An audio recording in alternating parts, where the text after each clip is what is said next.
Network 18 के editor in chief Shri Rahul ji Joshi और उनकी टीम के अन्य सभी सदस्य और यहाँ मौजूद मेरे सभी सम्मानित देवियों एवं सज्जनों,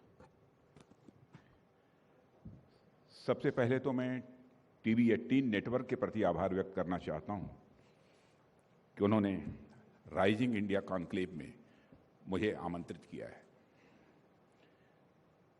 पिछले कुछ वर्षों में ऐसा मैंने महसूस किया है कि टीवी 18 यह नेटवर्क जनता में जिस तरीके से अपनी पहुंच बढ़ाई है, दर्शकों को अपने से जोड़ा है और दर्शकों की आवाज बनकर वो उभरा है, उसके लिए टीवी 18 नेटवर्क को मैं अपनी तरफ से हार्दिक बधाई देता हूं और साथ ही उन्हें भविष्य के लिए अपनी हार्दिक शुभकामनाएं भी देता हूं।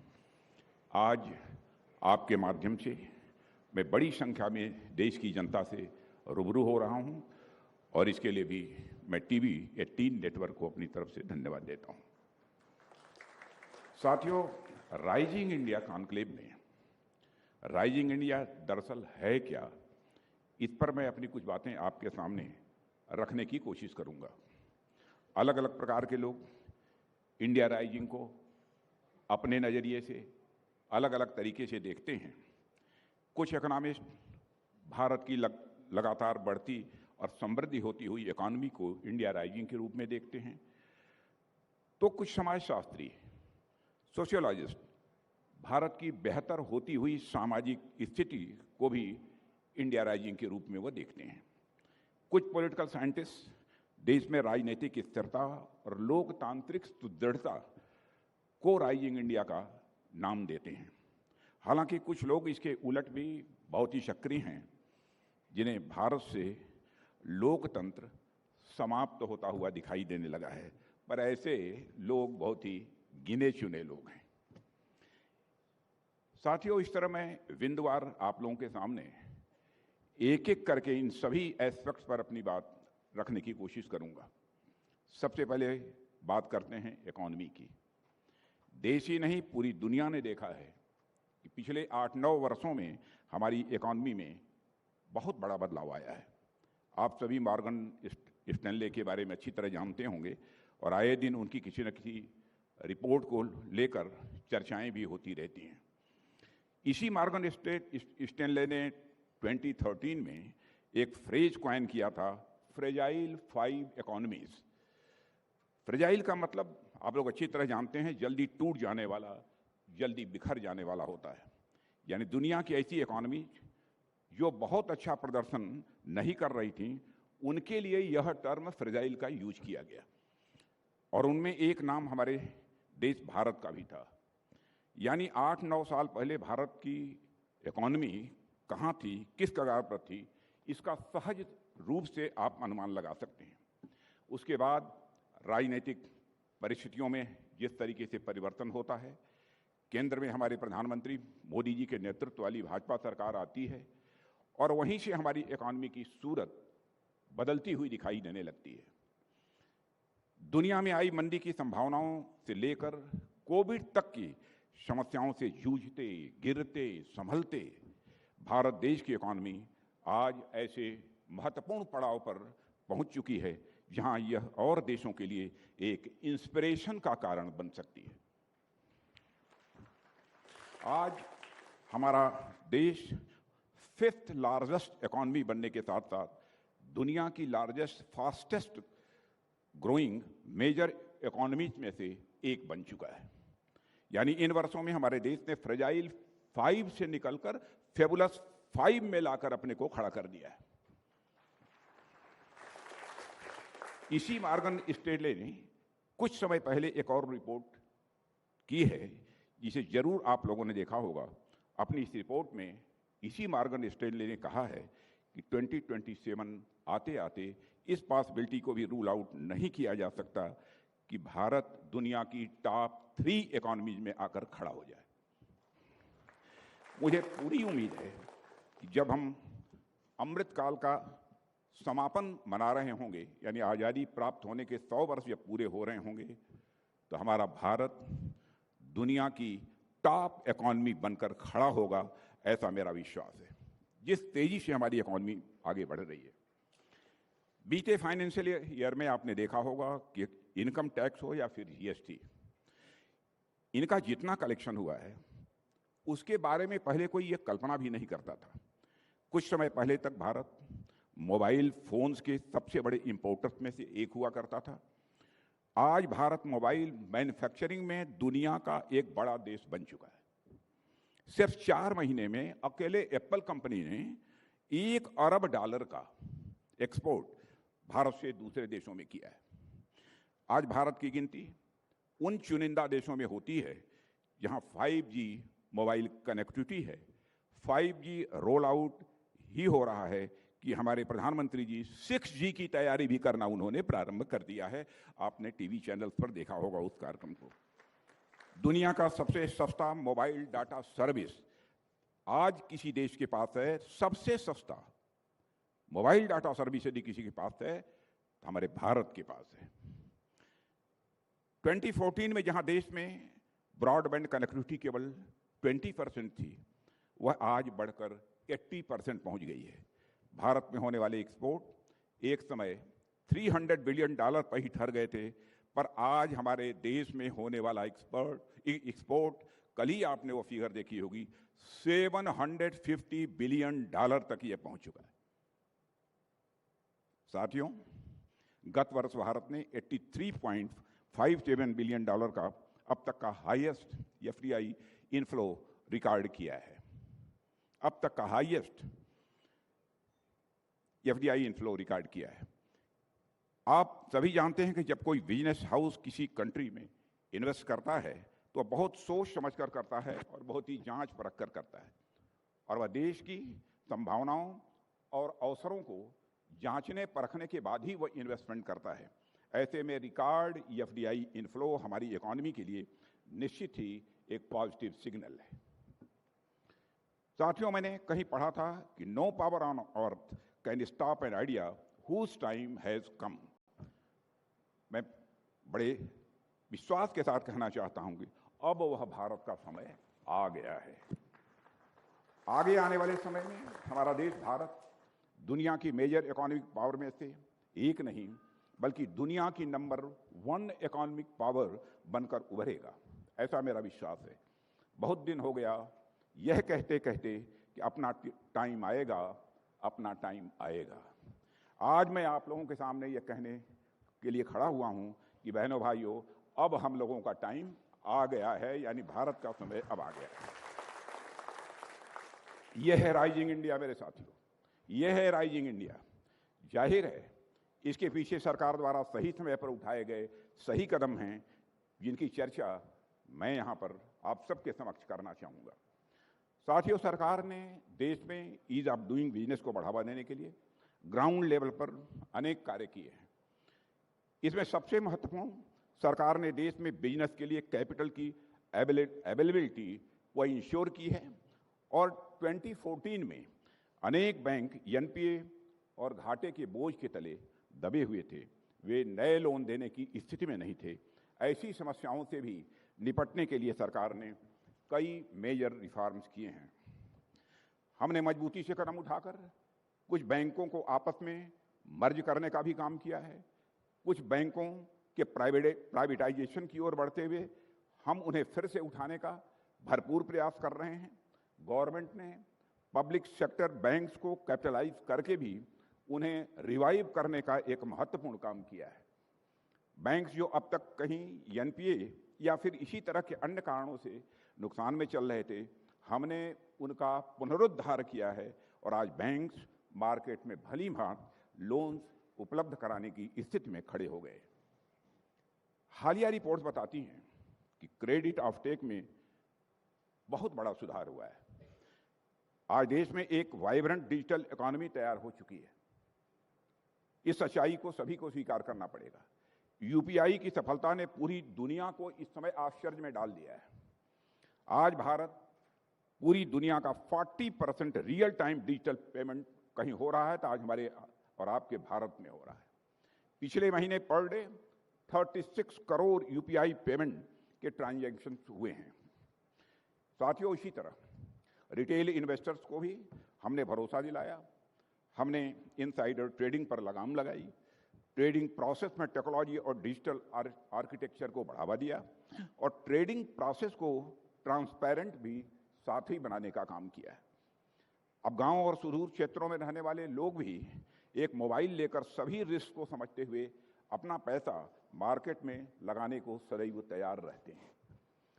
इस तरह मार्केट में रिटेल इन्वेस्टर्स के भारी संख्या में आने से मार्केट की डेप्थ और डेप्थ के साथ साथ रेजिलियंस, यह दोनों बढ़ी है। इससे हमारे बिजनेस को कैपिटल की इजी अवेलेबिलिटी वर्तमान में साफ तौर पर देखी जा सकती है।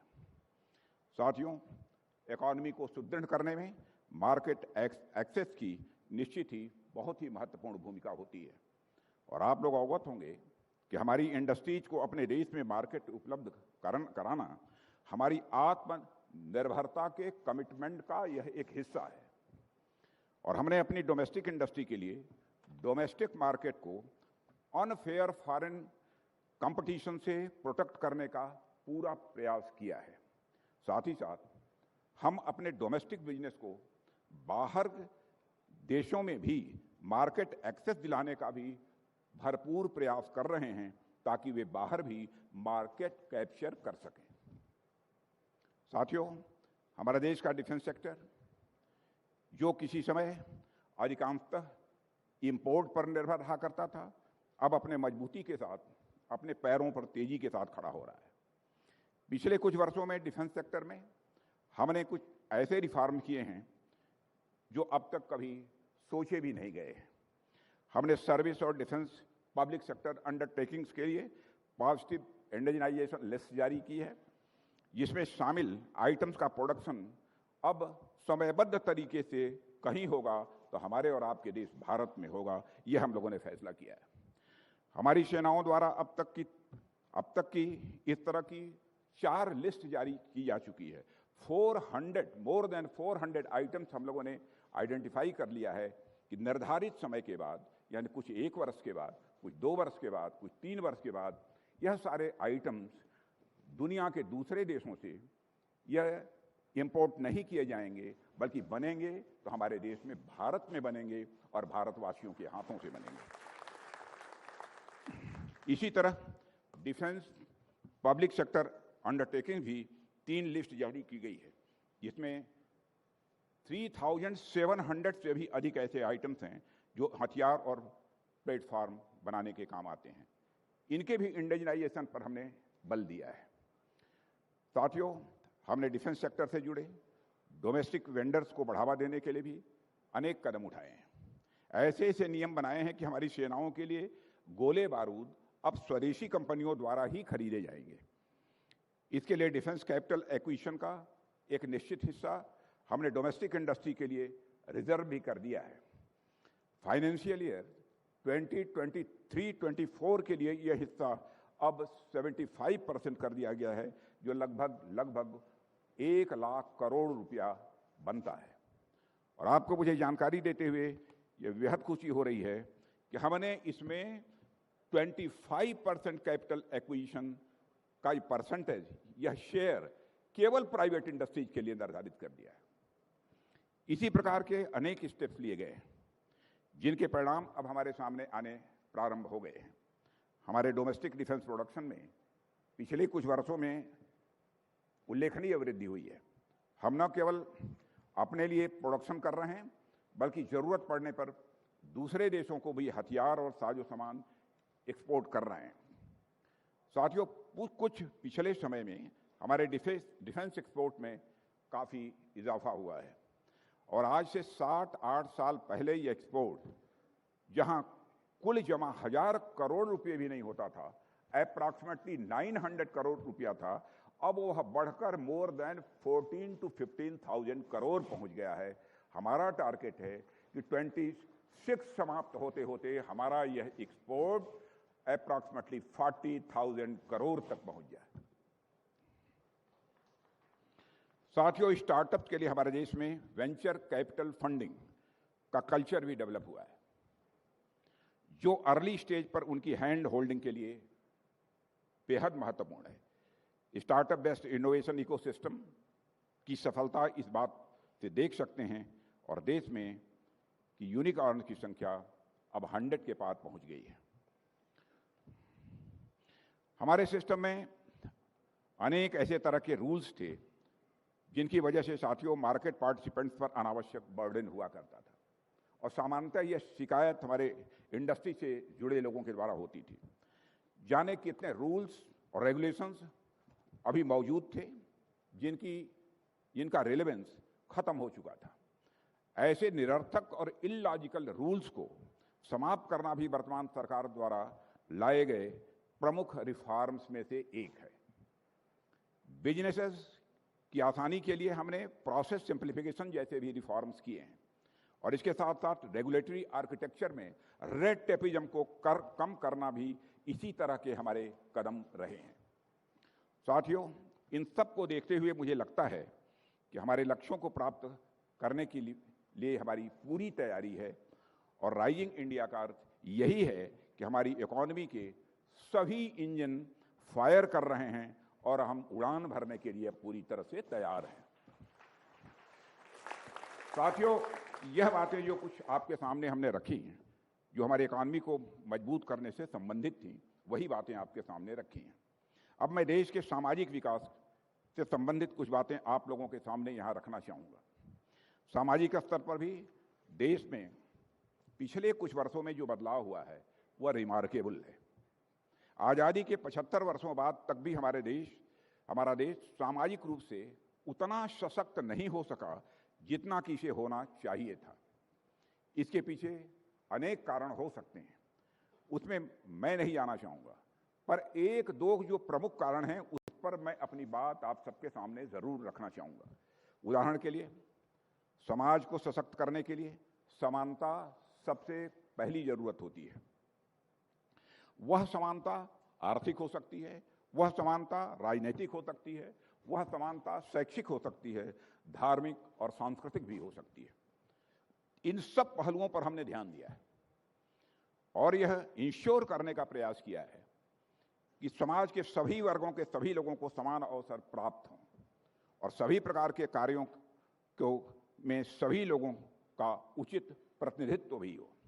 और साथियों, अब तक हमने अपने देश की जो राजनीति देखी है उसमें खुलेआम जातियों के नाम पर वोट बैंक बनाए जाते थे। धार्मिक आधार पर तुष्टीकरण को माइनॉरिटी राइट्स कहा जाता था, पर हमने इस कल्चर को पूरी तरह से बदलते हुए सामाजिक बदलाव के पैमाने को केंद्र में रखा है। और जब मैं यहाँ सामाजिक बदलाव की बात आप सबके सामने कह रहा हूँ तो उससे मेरा अर्थ समाज में रह रहे सभी वर्गों, सभी जातियों और सभी धर्मों के लोगों से। उदाहरण के लिए, ट्रिपल तलाक का मुद्दा है। दुनिया के बड़े देश इन कुरीतियों से कब के मुक्त हो चुके हैं और इनमें इस्लामिक देश भी बड़ी संख्या में शामिल हैं, पर हमारे यहाँ ऐसे मुद्दे सामने रखकर न केवल राजनीति की जाती थी बल्कि धर्म के नाम पर महिलाओं को अच्छी तरह से ठगा भी जाता था। समानता स्वतंत्रता की बात करने वाले बड़े बड़े सो कॉल्ड थिंकर्स इस मुद्दे पर आकर चुप्पी साध लेते थे। क्या मुस्लिम महिलाओं की समानता और स्वतंत्रता उनकी गरिमा के साथ नहीं जुड़ी है? क्या वह सामान्य महिलाओं से अलग हैं जो इनके साथ इतना भेदभाव किया जाता था? हमने इन सब से ऊपर उठते हुए उनकी गरिमा, उनकी समानता और स्वतंत्रता को सुनिश्चित करने का काम किया है और दिखाया है हमने कि सामाजिक विकास के लिए हम कोई भी कदम उठाने के लिए पूरी तरह से कमिटेड है। आगे भी ऐसा कोई मुद्दा हमारे सामने आता है तो उस पर भी हम मानवीय और संवैधानिक दृष्टि से कार्य करने के लिए पूरी तरह से कमिटेड हैं। साथियों, हमने हमेशा इस बात को माना है कि नारी किसी भी मामले में अपने पुरुष साथियों से कम नहीं है। सोचने समझने से लेकर ग्राउंड लेवल पर काम करने तक में वे उनकी बराबरी कर सकती हैं, बल्कि कई कामों में तो मैं दावे के साथ कह सकता हूं उससे वह पुरुषों से भी एक कदम आगे साबित हो रही हैं। बावजूद इसके नेशन बिल्डिंग में जब नारी पुरुष समानता की बात आती है तो हमारी बेटियां कहीं पीछे छूट जाती हैं। पीछे रह जाने का मतलब यह नहीं है कि वह पीछे हैं, बल्कि पीछे रह जाने का मतलब यह है कि उन्हें अवसर उपलब्ध कराने में हमने अब तक कहीं ना कहीं हिचकिचाहट यानी हेजिटेशन अपनी दिखाई है। इसलिए सत्ता में आने के बाद शौचालय से लेकर संसद तक पहुंचने वाले रास्तों का निर्माण महिलाओं के लिए किया है। आप सभी भद्रजन हैं, सज्जन लोग यहां पर बैठे हैं। आपको मालूम होगा कि कई बार शौचालय जैसे मुद्दों पर बात करना तो लोगों को अशोभनीय लगने लगता था। उन्हें लगता था कि भला यह कोई बात है कहने की, या अपने मेजर अचीवमेंट्स में इसको काउंट करने की। और पर यह केवल उन लोगों को ही लगता था जिनको शौच के लिए बाहर जाने के लिए सूरज ढलने तक का इंतजार नहीं करना पड़ा। साथियों, खासकर महिलाओं के संदर्भ में मैं बात करूं तो सवेरे सनराइज के बाद जिस देश में बाहर निकलना बहुत ही कठिन काम हो, उस देश की राइजिंग की कल्पना कहां की जा सकती है। देश के संसद में महिलाओं को हक देने की बात उठी, पर शौचालय ने उनके हक की बात देश में कभी नहीं की गई। सन 2014 के बाद देश में बड़ी संख्या में महिलाओं ने यह जाना कि इतनी मामूली और बेसिक सी चीज उनके पास होनी चाहिए। हमारे देश के सामाजिक सशक्तिकरण की दिशा में यह किसी क्रांति से कम नहीं था। साथियों, इस प्रकार देश की बेटियों की शिक्षा के लिए भी हमने बड़े पैमाने पर कदम उठाए हैं। बेटी बचाओ, बेटी पढ़ाओ आज एक नारा न होकर यह जन आंदोलन बन चुका है। आप कभी रास्ते से गुजरते हुए ध्यान दें तो ये पाएंगे कि ट्रक वाले और टेम्पो वाले अपनी गाड़ी के पीछे इस तरह के स्लोगन्स बड़ी शान के साथ लिखवा कर चलते हैं। यानी ये स्लोगन्स केवल अब यह स्लोगन नहीं रह गया है, बल्कि लोगों की चेतना का यह एक अंग बन गया है, एक हिस्सा बन गया है। साथियों, एक रक्षा मंत्री के तौर पर मैं कहूं तो आज महिलाएं आर्म्ड फोर्सेस का हिस्सा बनकर उन्हें और अधिक और सशक्त कर रही हैं। फाइटर पायलट के रूप में लड़ाकू विमान उड़ा रही हैं। अभी हाल ही में मैंने आर्टिलरी में वीमेन इंडक्शन को मंजूरी दी है, अभी हाल ही में कुछ महीने पहले दिया है। इस तरह आर्म्ड फोर्सेस में उनकी भागीदारी के साथ वीमेन एम्पावरमेंट और आर्म्ड फोर्सेस को स्ट्रेंथन करने की दिशा में हम एक साथ तेजी से आगे बढ़ रहे हैं। सोसाइटी राइजिंग का यह एक मैं समझता हूं महत्वपूर्ण उदाहरण है। इसी तरह भ्रष्टाचार पर लगाम और स्वच्छता जैसे विषय पर अब लोगों के लिए बहुत ही स्वाभाविक बन गए हैं। इन विषयों को लोगों ने अब आत्मसात कर लिया है। यह निश्चित ही अत्यंत महत्वपूर्ण एक सामाजिक बदलाव है। इस रूप में मैं इसे देखता हूं। साथियों, हमारा उभरता भारत हमारी बदलती राजनीति से भी बहुत कुछ रिफ्लेक्ट होता है। आज देश में कोई काम करने के लिए एक दृढ़ राजनीतिक इच्छा शक्ति है, और मैं कह सकता हूं इस इच्छा शक्ति के साथ साथ हमारी गवर्नमेंट के पास एक संकल्प शक्ति है। और उसका परिणाम सबसे पहले हम अपनी सीमाओं की सुरक्षा से जोड़कर देख सकते हैं। आज भारत की सीमाएं पूरी तरह से सुरक्षित हैं। चीन का स्टैंड ऑफ हो या पाकिस्तान की कोई करतूत, हमारी सेनाएं खुलकर उसका जवाब दे रही हैं। आतंकवाद के खिलाफ की गई सर्जिकल स्ट्राइक्स ने आतंकवादियों की कमर तोड़ दी है, और यह संदेश स्पष्ट रूप से पूरी दुनिया को चला गया है कि भारत के अंदर वह ताकत है कि भारत अंदर भी मार सकता है, और जरूरत पड़ी तो उनकी धरती पर भी जाकर भारत मार सकता है। यह संदेश पूरी तरह से साफ है, और मैं मानता हूं कि यह स्ट्रांग विल पावर का ही यह परिणाम है कि जम्मू और कश्मीर की धारा 370 का समाप्त करना, जम्मू और कश्मीर के एकीकरण की सालों पहले एक अलग जो पंडित श्यामा प्रसाद मुखर्जी ने जलाई थी, पहले जो यह अलग उन्होंने जलाई थी, अब अपनी पूरी भव्यता के साथ वह अलग अब प्रज्वलित हो रही है। इसके बाद वहां स्थिति बड़ी तेजी से सामान्य हो रही है धारा 370 समाप्त करने के बाद।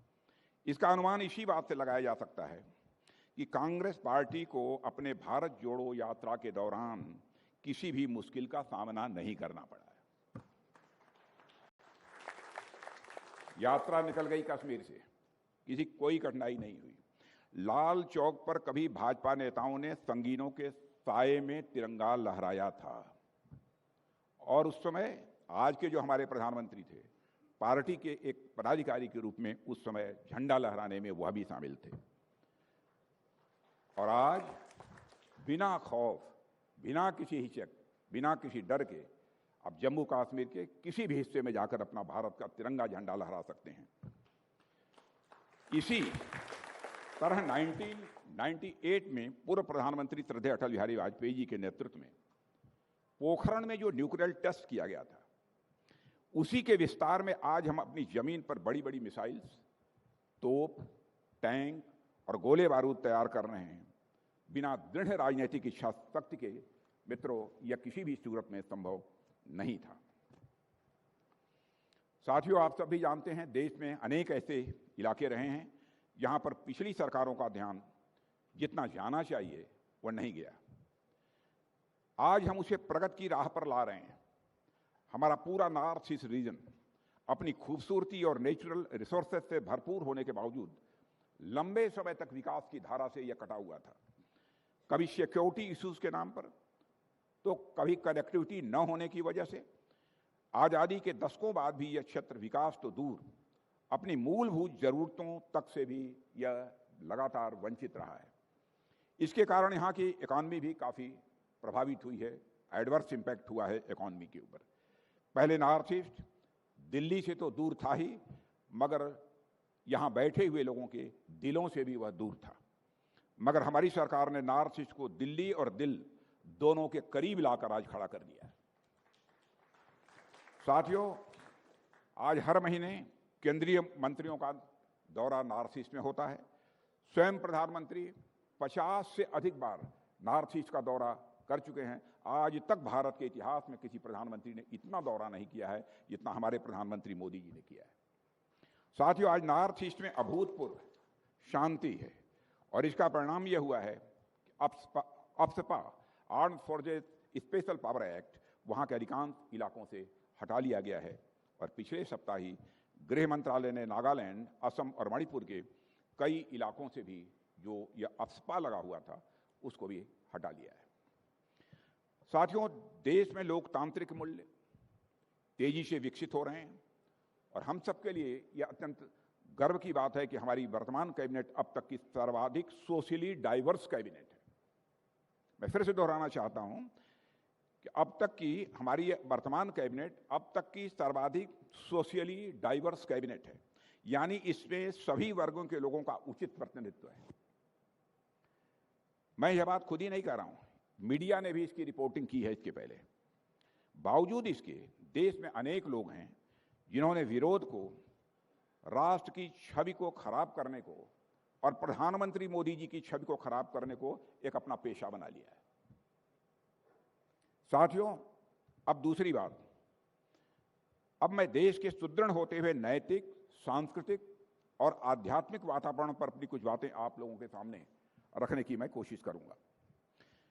बिना अपनी संस्कृति के, बिना अपने कल्चर के शायद ही कोई देश तमाम विकास के बावजूद आगे जा सकता है।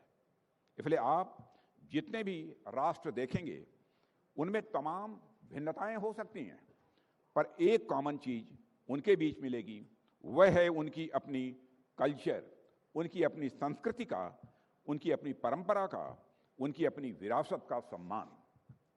यह देखने को स्वाभाविक रूप से हमको मिलेगा। पर विडंबना है कि कभी कभी हमारी संस्कृति और विरासत की बात होती है, अचानक से कुछ लोगों की आत्माएं जाग जाती हैं और उनका ज्ञान वो बरसाना प्रारंभ कर देते हैं। जब राम मंदिर पर फैसला आने को हो रहा था तो आप सभी को याद होगा कि थॉट मार्केट में बड़े बड़े विचारकों और दार्शनिकों की बाढ़ सी आ गई थी। व्हाट्सएप से लेकर फेसबुक और ट्विटर पर उनके विचार मक्खियों की तरह भिनभिनाने लगे थे। कोई कहता था कि राम मंदिर से क्या होगा, क्षमा करिएगा, कोई कहता था राम मंदिर से क्या होगा, इस जगह पर क्यों न एक अस्पताल बना दिया जाए जिससे अनेक लोगों को स्वास्थ्य का लाभ होगा। कोई कहता था कि मंदिर की जगह स्कूल और कॉलेज बना दिए जाएं। जिसमें लोग अपनी पढ़ाई कर सकेंगे। कुछ लोगों ने वहां पर इंडस्ट्री लगाने तक की सलाह दे डाली, जिससे लोगों की कुछ आमदनी हो सके और वे अपना घर चला सकें। साथियों, यह वही लोग थे जिन्होंने शायद राम को कभी जाना नहीं, राम को कभी पहचाना नहीं, अगर जान लिया तो कभी समझा नहीं, और समझा भी तो कभी मन से उनको आत्मसात वह नहीं कर सके। वे लोग राम को केवल एक मिट्टी, लकड़ी या पत्थर की मूर्ति भर समझते हैं, पर राम हमारे लिए केवल एक मूर्ति भर नहीं है, वो हमारी आस्था, हमारे विश्वास और हमारे संस्कार के वह केंद्र हैं। राम हमारी पहचान है, और मैं कहना चाहता हूं हमारी पहचान है, हमारे देश की पहचान है। हमारे यहां कहा गया है, रामो विग्रहवान धर्म, यानी भगवान श्री राम धर्म के साक्षात साकार रूप हैं। यह हमारी मान्यता है। वह भारतवासियों के हृदय की स्वतः अभिव्यक्ति है। इसलिए हमने यह निश्चय किया कि हम अस्पताल भी बनाएंगे, स्कूल भी बनाएंगे, इंडस्ट्री भी लगाएंगे, लेकिन मंदिर भी बनाएंगे। परिणाम आज आप सभी के सामने है। न केवल राम मंदिर का विधिसम्मत निर्माण हो रहा है, बल्कि उज्जैन का महाकाल मंदिर और भारत की प्राचीन ज्ञान की नगरी काशी में बाबा विश्वनाथ जी का मंदिर आज अपनी पूरी भव्यता के साथ खड़ा हुआ है। यह केवल मंदिर ही नहीं है, बल्कि भारत के सांस्कृतिक पुनर्जागरण के प्रतीक हैं, जो आज अपने पूरे मान के साथ विश्व के सामने एक उदाहरण के रूप में प्रस्तुत हैं। भारत ही नहीं, बल्कि विदेशों में भी अनेक जगहों पर इसी प्रकार भारतीय संस्कृति की अनुगूंज हमें आज सुनाई दे रही है। साथियों, आज योग और आयुर्वेद से पूरी दुनिया नई तरीके से प्रभावित हो रही है। आज भारत अपनी समृद्ध विरासत की ओर एक बार फिर से आशा भरी निगाहों से देख रहा है और उसे अपनाने की ओर तेजी के साथ वो आगे भी बढ़ रहा है। आज भारत मिलेट्स, जिसका नाम हमारे प्रधानमंत्री ने श्री अन्न रखा है, यह श्री अन्न के रूप में यह मिलेट यानी मोटा अनाज से हम दुनिया को परिचित करा रहे हैं, और दुनिया को इसका लाभ लेने के लिए हम उनको इंस्पायर कर रहे हैं, उनको हम प्रेरणा दे रहे हैं। हिंदी समेत भारतीय भाषाओं को उनकी गरिमा और प्रतिष्ठा प्राप्त हो रही है। गंगा जैसी अनेक जीवनदायिनी नदियों को नवजीवन प्रदान किया जा रहा है। इसे मैं सांस्कृतिक और आध्यात्मिक परिप्रेक्ष्य में राइजिंग इंडिया के रूप में ही मैं देखता हूं, और कोई देखता हो अथवा न देखता हो, लेकिन मैं इसे राइजिंग इंडिया के रूप में ही देखता हूं। साथियों, भारत की कूटनीतिक सफलता भी इंडिया राइजिंग का एक बहुत बड़ा उदाहरण प्रस्तुत करती है।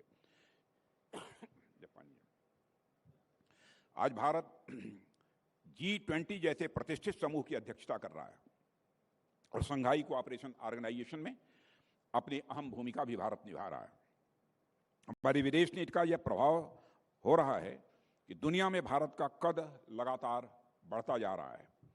दुनिया के अनेक सर्वेज ने प्रधानमंत्री मोदी जी को विश्व के मोस्ट पॉपुलर लीडर के रूप में भी प्रस्तुत किया है। यह मैं नहीं कह रहा हूं, विदेशी समाचार पत्रों को उठाकर देख सकते हैं। विदेशी जो नेता हैं उनकी बात के स्टेटमेंट्स देख सकते हैं। कुछ देशों के तो प्रधानमंत्रियों ने यह बात स्वीकार की है, प्रेसिडेंट्स ने यह बात स्वीकार की है। मुझे कहते हुए खुशी होती है कि दुनिया के बड़े मंचों पर आज भारत की बातें ध्यान से सुनी जाती हैं। मैं याद दिलाना चाहता हूं साथियों कि पहले अंतर्राष्ट्रीय मंचों पर भारत कुछ बोलता था तो उसकी बातों को जिस गंभीरता से लोगों के द्वारा सुना जाना चाहिए नहीं सुना जाता था, लेकिन आज यदि अंतर्राष्ट्रीय मंचों पर भारत कुछ बोलता है तो दुनिया कान खोलकर सुनती है कि भारत बोल क्या रहा है। यह भारत की हैसियत बड़ी है।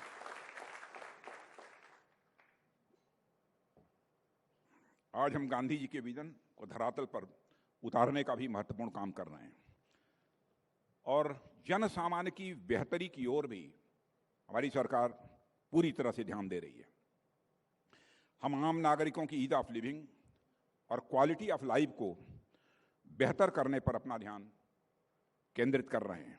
हम अंत्योदय और सर्वोदय की संकल्पना को साकार करते हुए उन्हें बिजली, पानी, बैंकिंग, शिक्षा, स्वास्थ्य आदि से जोड़ रहे हैं।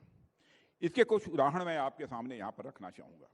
साथियों, कुछ समय पहले तक हमारे देश में महिलाओं को खाना बनाने वक्त कितने संघर्ष से गुजरना पड़ता था, इसका अंदाजा भी नहीं लगता था। जो लोग दिल्ली में बैठे होते थे, बड़े बड़े शहरों में लोग रहते थे, मुझे नहीं मालूम आप लोगों में से कितने लोग इस स्थिति से गुजर चुके हैं, लेकिन हम लोग गुजर चुके हैं। फूंक मार मार कर चूल्हे की आग तैयार करने के क्रम में कलेजा बाहर को आने को हो जाता है। इसके अलावा धुएं से कितने प्रकार की सांस की बीमारियां पैदा होने की संभावना रहती है, यह बात तो अलग की है। दिल्ली में अशोक होटल में बैठे लोगों को इनकी जानकारी नहीं होती थी, और गांव में जिन्हें इसकी जानकारी होती भी थी, उन्हें यह लगता था यह तो महिलाओं का काम है, महिलाएं बनी ही इसीलिए हैं। और हमने इस धारणा को बदलने का काम किया है।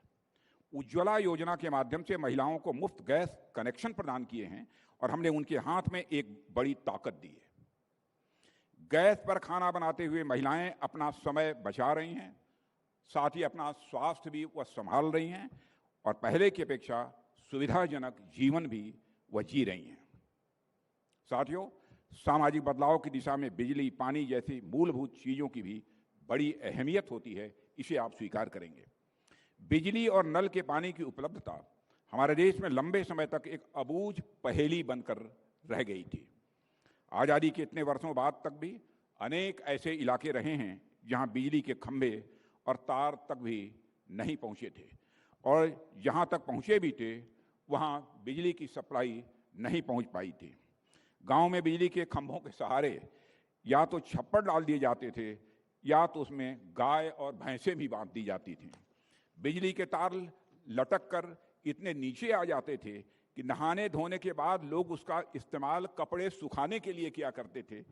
लोग सरकार का धन्यवाद इसलिए करते थे कि सरकार ने उनको कपड़े सुखाने की मुफ्त में सुविधा दे दी है। यह हालत थी गाँव की, और यह हालत आप में से बहुत सारे लोगों ने देखी होगी। मैं कह सकता हूं कि मैंने तो देखा ही है, क्योंकि मैं गांव का रहने वाला हूं।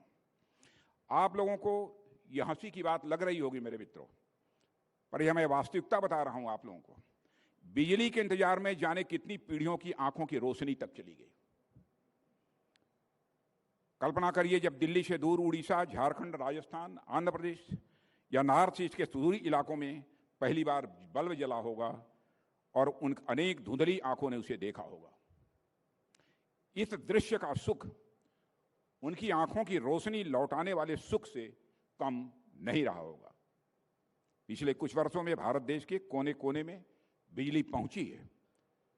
2014 तक भी बिजली, कई ऐसे भारत के अंदर क्षेत्र थे जहां बिजली लोगों तक नहीं पहुंची थी, कई गांव थे जहां नहीं पहुंची थी। बिजली का अर्थ केवल लाइट ही नहीं है। बिजली आती है तो टीवी, रेडियो, इंटरनेट आदि के माध्यम से लोगों का जुड़ाव दुनिया से स्वाभाविक रूप से होता है। उससे समाज में नए नए आइडियाज और प्रैक्टिसेस भी आते हैं। इसलिए बिजली के तारों से बस इलेक्ट्रिसिटी का करंट भर पास नहीं होता है, बल्कि उसमें से पूरे समाज को बदलने वाली ऊर्जा का भी संचार होता है। इस ऊर्जा की उपलब्धता में मुझे इंडिया राइजिंग ही दिखाई देता है। इसी तरह जल जीवन मिशन के तहत सरकार ने ग्रामीण इलाकों में नल का जल पहुंचाने का बड़ा काम किया है।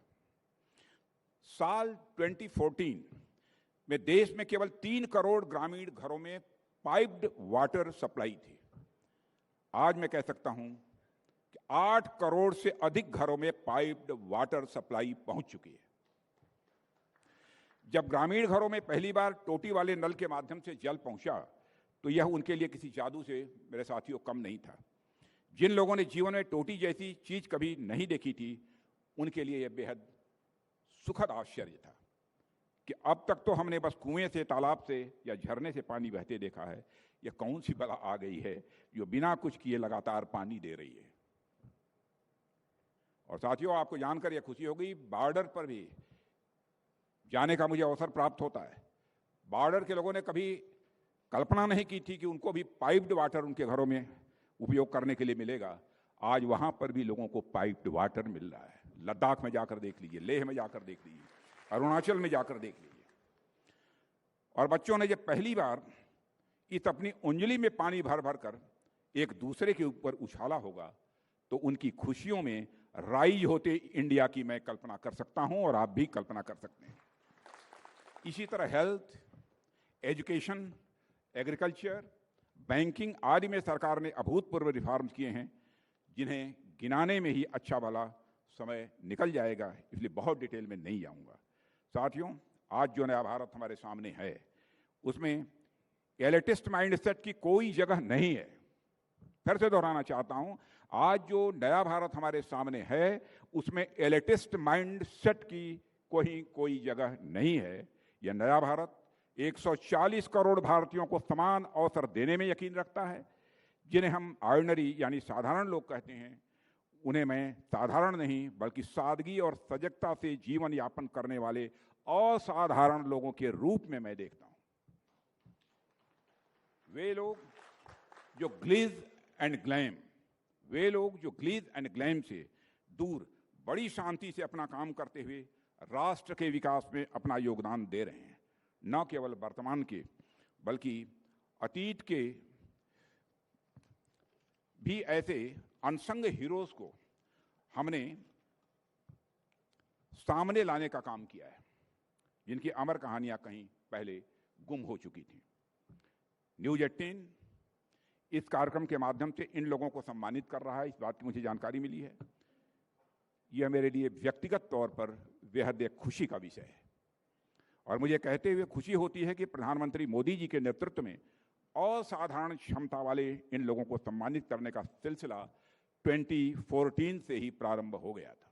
आपने देखा होगा कैसे कैसे लोगों को पद्म श्री, पद्म भूषण और पद्म विभूषण का पुरस्कार प्राप्त हो रहा है, जिनके बारे में कभी सोचा भी नहीं गया, इसकी कभी लोगों ने कल्पना भी नहीं की होगी।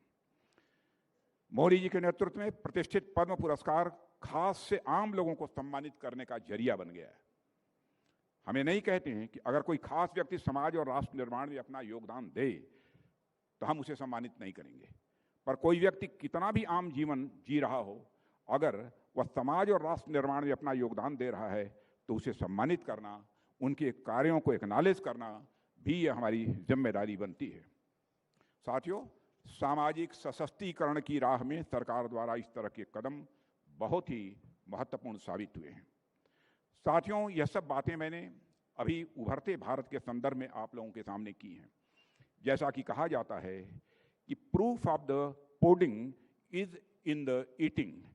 हमें भी उदयमान नए भारत को अपने सम्मिलित प्रयासों से अभी बहुत ऊंचाई तक ले जाना है।